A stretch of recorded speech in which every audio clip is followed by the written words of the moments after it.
ಕೋಡಿಕೊಪ್ಪಲು ಗ್ರಾಮದಲ್ಲಿ ಸರ್ಕಾರಿ ಶಾಲಾ ಮಕ್ಕಳಿಗೆ ಕಾಂಗ್ರೆಸ್ ಮುಖಂಡ ನಾಗೇಶ್ ನೇತೃತ್ವದಲ್ಲಿ ಸಮವಸ್ತ್ರ ವಿತರಣೆ ಕಾರ್ಯಕ್ರಮದ ಅಧ್ಯಕ್ಷತೆ ವಹಿಸಿ ಸಮವಸ್ತ್ರ ಹಾಗೂ ನೋಟ್ಬುಕ್ ವಿತರಿಸಿದ ಮಂಡ್ಯ ವಿಧಾನಸಭಾ ಕ್ಷೇತ್ರದ ಶಾಸಕ ರವಿಕುಮಾರ್ ಗಣಿಗ.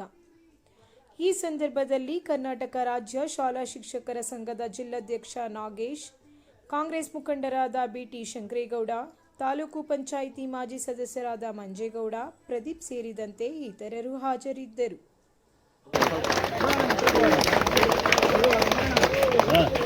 ಸ್ನೇಹಿತರಾದ ನಾಗೇಶ್ ಅವರು ಈ ಶಾಲೆಯ ಮಕ್ಕಳಿಗೆ ಸಮವಸ್ತ್ರವನ್ನ ಕೊಡಬೇಕು ಅಂತೇಳಿ ಮುಂದೆ ಬಂದು ಎಲ್ರಿಗೂ ಬಟ್ಟೆಯನ್ನ ಕೊಡ್ತಾ ಇದ್ದಾರೆ. ಅವ್ರಿಗೆಲ್ಲ ನೀವು ಜೋರ ಚಪ್ಪಾಳೆ ಹೊಡಿಬೇಕು. ದಾನಗಳಲ್ಲಿ ವಿದ್ಯಾದಾನ ಮಹಾದಾನ. ನಾವು ಓದಿದ ಶಾಲೆಯಲ್ಲಿ ನಮ್ಮ ನಾಲ್ಪಟ್ಟಂತ ಕಷ್ಟ ಯಾವ ಮಕ್ಕಳು ಪಡಬಾರದು ಅಂತೇಳಿ ತಮ್ಮ ಸ್ವಂತ ದುಡ್ಡಿನಲ್ಲಿ ಈಗ ಬಟ್ಟೆಯನ್ನ ಕೊಡಿಸ್ತಾ ಇದ್ದಾರೆ. ಮುಂದೆ ನಿಮಗೊಂದು ಟಿವಿನೂ ಕೊಡಿಸ್ತಾರೆ ಶಾಲೆಯಲ್ಲಿ. ಲ್ಯಾಪ್ಟಾಪ್ ಒಂದು ಲ್ಯಾಪ್ಟಾಪ್ನು ಕೊಡಿಸ್ತಾರೆ. ಈಗ ಬಟ್ಟೆ ಕೊಡಿಸ್ತಾರೆ ಶಾಲೆಯಲ್ಲಿ ಮಕ್ಕಳಿಗೆ ಒಂದು ಲ್ಯಾಪ್ಟಾಪ್ ಅನ್ನು ಕೊಡಿಸ್ತಾರೆ. ಅದ್ರ ಪ್ರಿಂಟರ್ ಇರುತ್ತೆ, ಲ್ಯಾಪ್ಟಾಪ್ ಇಂದ ಪ್ರಿಂಟರ್ ಇರುತ್ತೆ. ಅದೇನು 3,000 ರೂಪಾಯಿ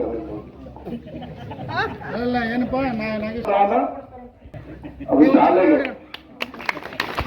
ಯಾಕೆಂದ್ರೆ ಈ ಮಕ್ಕಳು ಓದಿ ನಾಳೆ ವಿದ್ಯಾವಂತರಾಗಿ ನಮ್ಮ ಶಾಲೆಗೆ ನಾಗೇಶ್ ಅಣ್ಣ ಬಂದಿದ್ರು, ನಮ್ಗೆಲ್ಲ ಬಟ್ಟೆ ಕಂಪ್ಯೂಟರ್ ಕೊಡಿಸಿದ್ರು.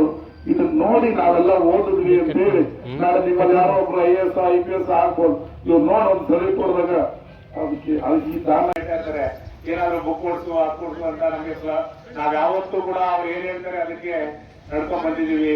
ಯಾಕೆಂದ್ರೆ ನಾವು ಬಹಳ ಬಡತನದಿಂದ, ನನಗೆ ನಮ್ಮ ಜಯರಾಮ್ ಮಾಸ್ಟರ್ ಅಂತ ಇದ್ರು, ನಾನು 7ನೇ ಕ್ಲಾಸ್ ಸ್ಕೂಲ್ ಹೋಗ್ಬೇಕಂದ್ರೆ ಪಿನ್ನ ಹಾಕೊಳಕ್ಕೆ ಇಲ್ದೇನೆ ಮುಳ್ಳು ಹಾಕೊಂಡು ಹೋಗಿದೆ. ಆಗ ನಮ್ಮ ಜಯರಾಮ್ ಮಾಸ್ಟರ್ ಕರೆದ್ಬಿಟ್ಟು ಪರ್ಸನಲ್ ಆಗಿ ಸ್ಟಾಫ್ ರೂಮ್ಗೆ ಆ ಪಿನ್ನ ತೆಗೆದ್ಬಿಟ್ಟು ಮುಳ್ಳು ತೆಗೆದ್ಬಿಟ್ಟು ಪಿನ್ನ ಹಾಕಿದ್ರು. ಅಂತ ಬಡತನದಿಂದ ನಾವೆಲ್ಲ ಹೋಗಿರೋದು. ಹಾಗಾಗಿ ಆ ಬಡತನದ ನೋವು ನಮ್ಗೆ ಗೊತ್ತಿದೆ. ನೀವೆಲ್ಲ ಬಡತನ ಹೋಗ್ಲಾಡಿಸ್ಬೇಕು ಅಂದ್ರೆ, ನಿಮ್ ತಂದೆ ತಾಯಿಗಳ ಬಡತನ ಇರಬಾರ್ದು ಅಂದ್ರೆ ನೀವೆಲ್ಲ ಒಳ್ಳೆ ವಿದ್ಯಾಭ್ಯಾಸ ಮಾಡಬೇಕು. ನೀವೆಲ್ಲ ಹೆಚ್ಚಿನ ಮಟ್ಟಿಗೆ IAS officer, IPS officer, KS officer ಆಗಿ ನಿಮ್ಮ ಮನೆಯ ಬಡತನ, ನಿಮ್ಮ ಸಂಬಂಧಿಕರ ಬಡತನ ಹೋಗಲಾಡಿಸಿ ಅಂತ ನಾನು ಕೇಳ್ಕೊತಾ ಇದ್ದೀನಿ.